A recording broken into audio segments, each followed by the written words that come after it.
ఓకేనండి సార్. మరొక కాలర్ వచ్చారు, చాలా కాల్స్ వస్తూ ఉన్నాయి. సో మొత్తానికి ఆదినారాయణ గారు విజయవాడ నుంచి. ఆదినారాయణ గారు చెప్పండి, మీ సమస్య ఏంటో లాయర్ గారితో మాట్లాడండి. ఓకే. సో ఇప్పుడు దీని ప్రకారం సార్ అంటే నిర్లక్ష్యం వహిస్తూ ఉన్నారు. చూడండి, ఇందాక మనం మాట్లాడిన దాని ప్రకారం అంటే భర్త దూరంగా ఉండటం, ఆడపిల్ల మరి పాప పుట్టినప్పుడు ఏదో లోపం ఉంది. సో అది సృష్టికర్త చేతిలో ఉంది. తండ్రి కానీ తల్లి కానీ ఎవరి నేరం అక్కడ లేదు, ఎవరు ఆ పాపం చేసుకోలేదు. సో అలాంటిది ఇంత ఘోరంగా ఎందుకు ఈ రోజుల్లో కూడా, అనాది కాలంలో ఉన్నారనుకున్నాం కానీ ఇప్పుడు కూడా ఒక మంచి యుగంలో మనం బ్రతుకుతున్నాము, కంప్యూటర్ యుగంలో, ఏఐ టెక్నాలజీస్ వస్తున్న యుగంలో ఉన్నాము. ఈ సమయంలో కూడా ఇలాంటి పట్టింపులు ఎందుకు వీళ్ళకి? అంటే వాళ్ళకున్న యాటిట్యూడ్ని బట్టి ఉంటుంది. కానీ ఇది అందరూ కూడా దీన్ని తీవ్రంగా ఖండించాలి. ఇప్పుడు మహిళా సంఘాల ద్వారా వాళ్ళకు న్యాయం పొందే అవకాశం ఉంటుంది.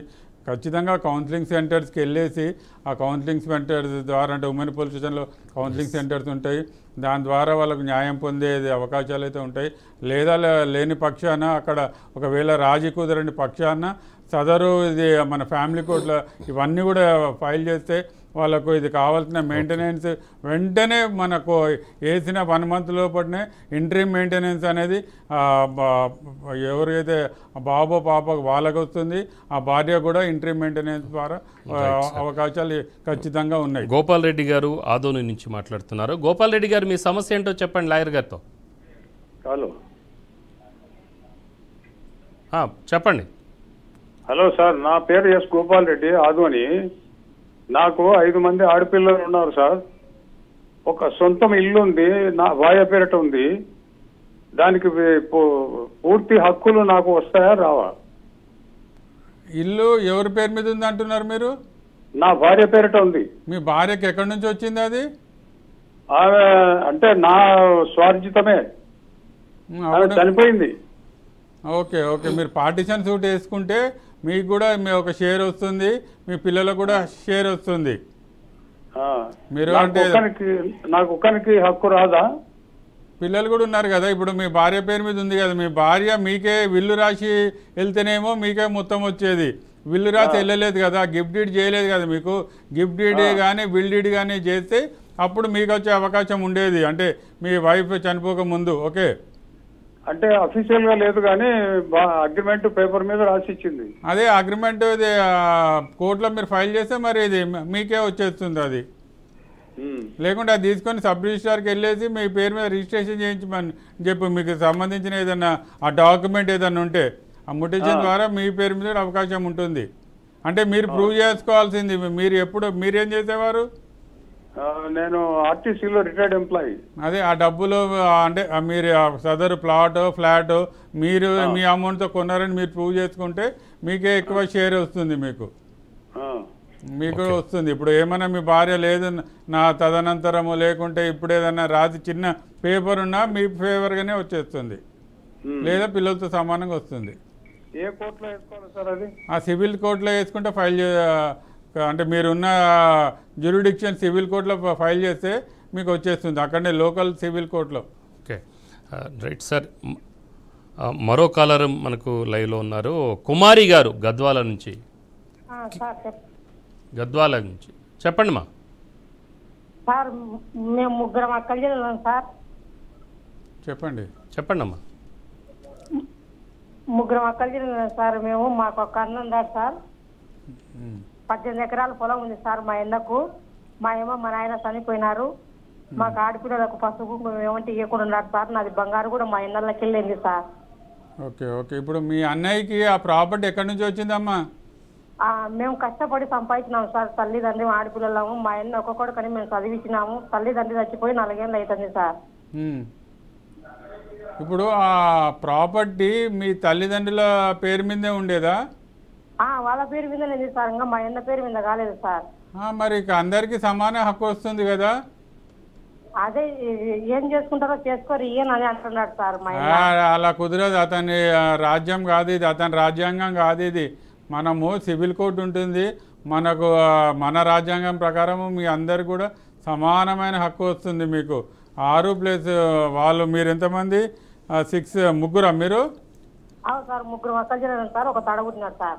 కాబట్టి మీ ముగ్గురు మీ సిస్టర్స్కి మీ బ్రదర్కి సమానంగా షేర్ ఉంటుంది. మీరు సివిల్ కోర్టు కేసు ఫైల్ చేస్తే ఖచ్చితంగా మీకు రావాల్సిన షేర్ మీకు వస్తుంది. ఎట్లా చేస్తారు సార్ మీరు? ఒక మంచి న్యాయవాదిని మీ ఊర్లో కలిసేసి ఒక లీగల్ నోటీస్ పంపండి. ఆ లీగల్ నోటీస్ ద్వారా తను ఒప్పుకుంటే వెళ్ళండి. ఆర్ఎల్స్ మీరు ఇమీడియట్గా సివిల్ కోర్టులో పార్టిషన్ సూట్ ఫైల్ చేస్తే దాని కోర్టు ఖర్చు కూడా పెద్దగా ఏముండదు, చాలా అడ్వకేట్ ఫీజే ఉంటుంది, కోర్టు ఖర్చు చాలా తక్కువ. కాబట్టి మీకు రావాల్సిన ఇది న్యాయము అంటే మీకు రావాల్సిన షేరు మీకు వచ్చేస్తుంది. మీరు డిలే చేయకండి, మళ్ళీ డిలే చేస్తే ప్రాబ్లం అయిపోతుంది. ఇమ్మీడియట్గా ఒక మంచి అడ్వకేట్ దగ్గరికి వెళ్ళండి మీరు మీ ఊర్లో. ఓకే అమ్మా కుమారి, ఎటువంటి ఆలస్యం చేయకుండా త్వరగా వెళ్ళి ఒక లాయర్ని కలిసి మీరు కన్సల్ట్ అయితే తప్పనిసరిగా మీకు న్యాయం జరిగే అవకాశం ఉంది. ఇక తెలుగు రాష్ట్రాల నుంచి చాలామంది వారి యొక్క సమస్యల గురించి అడ్వకేట్తో మాట్లాడటానికి చొరవ చూస్తున్నారు. సో ఇప్పుడు ప్రస్తుతం మనతో కిరణ్ కుమార్ గుంటూరు నుంచి కాలర్ ఉన్నారు. కిరణ్ గారు చెప్పండి, ఇక్కడ లాయర్ గారు ఉన్నారు, మీ సమస్య ఏంటో చెప్పండి. సార్ చెప్పండి సార్, మేము 5గురు సార్. మేము మా ఫ్యామిలీ మెంబర్స్, మా సిస్టర్స్ ముగ్గురు, అన్నదమ్ములు 2 సార్. ఓకే. అయితే ఏం జరిగిందంటే మా నాన్నగారు 98లో చనిపోయారు. ఓకే. అయితే మాకు 2 ప్లాట్స్ ఒక ఇల్లు ఉంది మా నాన్నగారి పేరు మీద. ఓకే. ఒక షాప్ ఉంది. అవి ఎట్లా షేర్స్ వస్తాయి సార్ మాకు? అంటే ఇప్పుడు ఇది మీ నాన్నగారి పేరు మీద ఉండేదా ఇవన్నీ కూడా, ఈ ప్రాపర్టీస్ 2 ఫ్లాట్స్, ఒక ఇల్లు, ఒక షాపు? అవును సార్, అవును సార్. మా నాన్నగారు బిజినెస్ లో ఎర్న్ చేసి కొనుక్కున్నారు. ఓకే. మీ నాన్నగారు ఏ విధమైన వీలునామా రాయలేదా? రాయలేదు సార్. మనకి సడన్ గా బీపీ పెరిగి కొంచెం బ్రెయిన్ లో హెమరేజ్ వచ్చి చనిపోయారు. మీ మదర్ ఉన్నారా? ఉన్నారు సార్. ఓకే. మీరు అందరు కలిసి ఒక సెటిల్మెంట్ డీడ్ రాయించుకోండి. అంటే ఇప్పుడు మరి మీ సిస్టర్స్ కానీ మీ ఫ్యామిలీ మెంబర్స్ అందరు మీరు ఐక్యత ఉన్నారా మీరు? అంటే మా అన్నయ్య కొంచెం ఆయన సపరేట్గా ఉంటున్నాడు. ఎవరు సపరేట్గా ఉంటున్నారు? మా అన్నయ్య. మీ అన్నయ్య. ఓకే. సపరేట్గా ఉండి ఆయన బిజినెస్ చేసుకుంటూ ఆయన సపరేట్గా ఉండి అతను అర్థం చేసుకుని ఆయన ఫ్యామిలీని చూసుకుంటున్నాడు. ఆస్తులు అయితే పంచుకోలేదు. ఓకే. 3 ఆడపిల్లలు పెళ్లిళ్ళు అయిపోయినాయి. ఓకే. ఇంకా నేను ఒక్కడున్నాను, నేను అన్మ్యారీడ్. ఓకే. అందుకోసం అది ఎట్లా చేసుకోవాలో నాకు తెలియక నేను యాక్చువల్గా నా దీనిలో లీగల్ నాలెడ్జ్ లేదు. ఓకే. ఓకే. అందుకని మీ దగ్గర ఒపీనియన్ తీసుకున్నామని. అంటే మీరు మీ కమ్యూనిటీ ఎల్డర్స్ కానీ అందరి మధ్యలో కూర్చొని ఒక సెటిల్మెంట్ డీడ్ చేసుకొని మీ పెద్దల సమక్షంలో ఎవరికి షేర్, అంటే ఇప్పుడు మీరు 5 మెంబర్స్ కదా, అంటే మీతో పాటు ఇంకా 3 బ్రదర్సా లేకుంటే మీరు ఎంతమంది? మొత్తం కలిపి 5గురు సార్. ఆడపిల్లలు 2, 3, మగపిల్లలు 2 నాతో కలిపి. మీ మదర్ కూడా షేర్ వస్తుంది. ప్రస్తుతం మీ మదర్ కూడా ఉన్నారు కాబట్టి మీ మదర్ కూడా షేర్ వస్తుంది. అందరికీ సమానంగా మీరు ఒక సెటిల్మెంట్ డీడ్ రాయించుకొని మీరు సబ్ రిజిస్ట్రార్కి వెళ్తే ఎవరు కావాల్సిన భాగము వాళ్ళకి వచ్చేస్తుంది. ఒకవేళ ఇది అంటే సామరస్యంగా కుదరని పక్షంలో మీరు ఒక లీగల్ నోటీస్ పంపండి మీ ఫ్యామిలీ మెంబర్స్కి అందరు కూడా. అక్కడ మరి సివిల్ కోర్టులో పార్టిషన్ సూట్ ఫైల్ చేసుకుంటే మీకు పెద్ద కోర్టు ఫీజు కూడా ఏముండదు. ఆ కోర్టు ద్వారానే మీకు ఎవరు కావాల్సిన బాధ్యత అంటే భాగం అనేది వాళ్ళకి ఇవ్వబడుతుంది.